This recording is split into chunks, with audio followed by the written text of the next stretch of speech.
Pemirsa, sejumlah pemeran film porno kompak menyatakan menjadi korban jebakan sang sutradara sekaligus produser film yakni tersangka Irwansyah.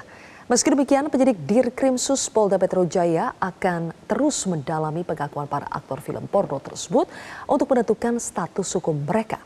Saya akan membahasnya bersama dengan kriminolog UI, Profesor Adrianus Meliala, dan juga kuasa hukum salah satu saksi CN, Acong Latif. Selamat malam, Prof. Adrianus. Bang Acong. Selamat malam. Oke, baik. Saya akan ke Bang Acong dulu. Bang Acong, jadi klien Anda juga merasa menjadi korban yang dijebak sang sutradara? Ya, jadi yang jelas klien saya ini benar-benar yang dijebak. Yang saat itu dia tidak bisa untuk menolak yang ditawarkan oleh sutradara itu atau orang manajemen dan PH film tersebut gitu. Karena awalnya sama, orang ini tidak kenal, dihubungi melalui Instagram, menjelaskan ini film legal, ini film series dan segala macam. Yang ada gambaran di klien saya saat itu, ini film seperti film Hidayah dan lain-lainnya, gitu. Series lainnya seperti di TV lainnya. Sehingga pas datang ke sana, bukan untuk kontrak atau membahas film itu, bukan juga casting, bukan. Ternyata langsung disuruh main tanpa skrip dan lain-lain, sampai akhirnya klien saya pun di situ menolak. Daya paksalah di situ terjadi kepada klien saya saat menolak, jadi dimarahin segala macam. Itu. Oke, sudah menolak tapi dipaksa dan akhirnya tetap berperan dalam film tersebut. Nah, kalau begitu Bang Acong, setelah itu apakah klien Anda tetap menerima bayaran dari sutradara atau produser film tersebut? Jadi paksaan yang terjadi itu, atau penolakan dari klien saya dulu nih, kok seperti ini, maksudnya filmnya kok tidak ada skrip segala macam, dia mau pulang, nggak mau untuk melakukan diperintahkan sama sutradara dan lain-lain di situ, gitu kan, sehingga di situ marah. Saya sudah datengin kameramen, ini tolong dong, bla bla bla bla bla. Secara psikologis pun dia terpaksa, tidak bisa melawan itu, melakukan itu. Nah, setelah itu bayaran lebih ke ongkos lah, kira-kira, bukan bayaran melihat dari nilai mungkin yang tidak seperti pemain film lainnya, karena dia juga datang, bahasanya pun di ongkos buat kamu, dan itu pun dikasih cash kalau nggak salah. Boleh kami tahu berapa bayarannya, Bang Acong? Dia tidak terbuka terkait bayaran, tapi mungkin dari sekitar 6 jutaan atau 5 jutaan yang dia terima. Itu untuk satu hari saja, actingnya, syutingnya? Sepertinya satu hari. Oke. Klien Anda terbuka adegan apa yang ia perankan? Dia memerankan beberapa adegan yang kalau dari cerita dia, menurut saya dia itu juga bukan adegan sebuah pornografi ya. Tidak memperlihatkan di umum, artinya di kamera ada beberapa kamera yang ditampilkan film itu yang tidak benar-benar, misalnya telanjang, di situ tidak telanjang, hanya misalnya dari belakang atau dari pinggir segala macam gitu kan, yang tidak menggambarkan itu sebuah porno aksi ataupun pornografi gitu. Oke, baik. Saya tanya dulu ke Prof. Adrianus ya. Prof. Adrianus, kalau dari cerita tadi ada kuasa hukum dari salah satu yang disebut korban, mungkinkah bahwa para aktor film ini memang dijebak oleh sutradara dengan mempertimbangkan psikologi pada saat proses syuting dan sebagainya? Kita bahwa secara terminologi kita mengenal namanya adult industri orang dewasa, menghasilkan adult movie, film orang dewasa, yang memerankan juga adult porn star, ya, bintang porno dewasa. Jadi dengan kata lain, kata kunci dari semuanya adalah dewasa.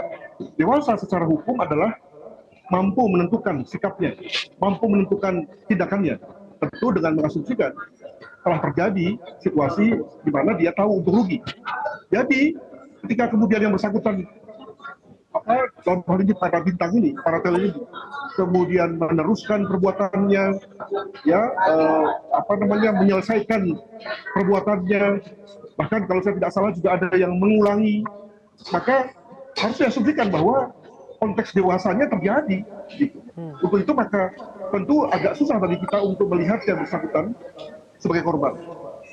Kalau kita ikuti jalan berpikir bahwa para bintang ini adalah korban, maka yang kemudian terjadi bukanlah pornografi, tapi perdagangan orang atau kekerasan seksual, ya, sebagai satu bentuk pidana yang dimana orangnya itu tidak suka, ya, tidak mau atau tidak memiliki satu kehendak untuk melakukan suatu tindakan itu.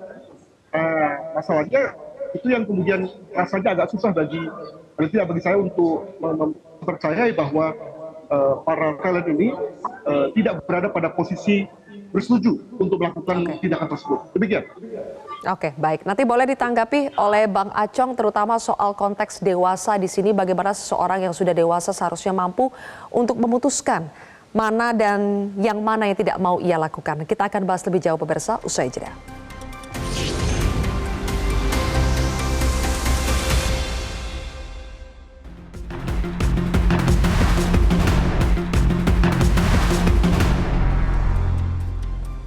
Baik, kembali kami lanjutkan lagi. Bang Acong, jadi bagaimana klien Anda yang merupakan seorang yang sudah dewasa pada akhirnya tahu bahwa ini adalah film yang tidak sesuai dengan yang disebutkan di awal, tapi akhirnya tetap memutuskan untuk terlibat dalam film tersebut? Ya, baik. Saya sangat sependapat sekali dengan apa yang disampaikan oleh Profesor tadi, gitu kan. Itu memang benar. Namun dari 12 pemeran film ini, kondisi atau kejadiannya itu berbeda-beda, termasuk klien saya tentunya sangat berbeda. Dan seperti yang saya sampaikan tadi, klien saya ini melakukan itu kan karena ada daya paksa. Ya, di dalam hukum pun, di dalam hukum pidana, pasal 48 KUHP pun, apabila seseorang karena keterpaksaannya, karena terpaksa melakukan, tidak bisa menolak, terpaksa tidak bisa menolaknya, itu tidak dapat dipidana. Sekarang bayangkan begini, saat klien saya ini datang ke sana, tiba-tiba suruh main. Dia seorang perempuan, di situ banyak laki-laki, ada beberapa laki-laki, terus dimarahin. Siapa yang tidak takut kira-kira di situ? Kondisi itulah yang dia takut, apalagi takut, namanya orang takut dipukulin, takut diapain, segala macam, sehingga disitulah daya paksa atau terpaksa melakukan itu. Ya sudahlah kalau gitu. Cuma nggak mau saya begitu misalnya.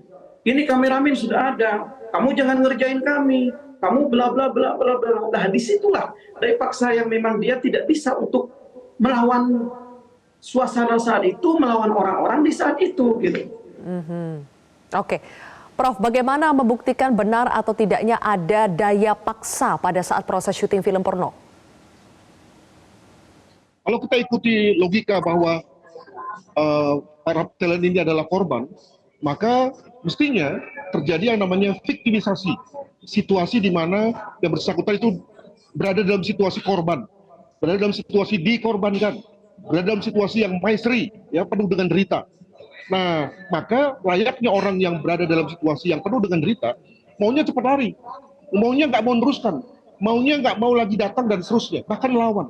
Apalagi ini kita bicara mengenai pornografi, ini bukan film drama biasa yang oke lah sekali-sekali boleh gitu. Ini bicara mengenai bahwa ketika seseorang itu masuk dalam industri pornografi, dia tidak mungkin mundur lagi.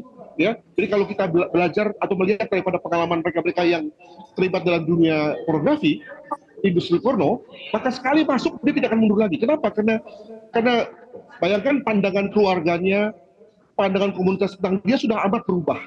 Nah, tapi bahwa ada orang yang lalu kemudian tadi mengikuti jalan logika dari Pak Acong bahwa ya nggak apa-apa deh gitu ya, maka menurut saya ada hal yang mungkin kita bisa lihat dari mereka, bahwa mereka sebetulnya adalah orang yang berada dalam konteks circle, ya, komunitas yang memang sudah biasa untuk itu, sehingga lalu kemudian dalam rangka menghadapi dalam kutip tekanan ini, maka juga berkata nggak apa-apa deh gitu ya. Dengan kata lain, sebetulnya bagi orang lain yang berada dalam situasi ini dan bukan masuk dalam circle yang terkait dengan pornografi ini, pasti dia akan habis-habisan bilang tidak, bahkan teriak, bahkan melawan, dan bahkan mungkin merelakan nyawanya. Ya, kalau tadi terkait dengan menghadapi kemungkinan viktimisasi, ya, sebagaimana yang saya katakan, kalau memang benar bahwa memang terjadi situasi korban ini. Demikian. Baik, kalau begitu Bang Acong, bagaimana pihak Anda membuktikan bahwa memang betul klien Anda itu adalah korban? Memang betul bahwa pada saat itu tidak bisa melawan atau tidak bisa menolak? Iya, makanya kemarin saat di Polda, di samping menghadiri panggilan sebagai saksi, secara tidak langsung juga kami menyampaikan baik kepada penyidik ataupun kepada masyarakat bahwa klien saya ini adalah korban. Dan ingat, setelah itu, ini kan makanya saya tadi bilang kondisinya beda-beda dengan yang lain. Setelah itu dihubungin, dia apa untuk main lagi, dia menolak kok. Gitu. Dia tidak seperti yang lain main 8 kali, main 4 kali, dan sebagainya. Gitu. Dia orang yang mungkin terakhir sebagai pemeran di situ. Gitu kan. Dia mungkin 3 atau 2 bulanan lah terakhir itu gitu. Kan yang dari dulu seperti yang lain-lain gitu. Saya tidak berkomentar kalau yang lain-lain. Nah, maka disitulah kami sampaikan tentunya ada bukti yang memang screenshot mulai dari chat orang manajemen chat terhadap CN ini gitu. Dia menghubungi segala macam, kita itu buktikan, kita itu sampaikan di penyidikan gitu.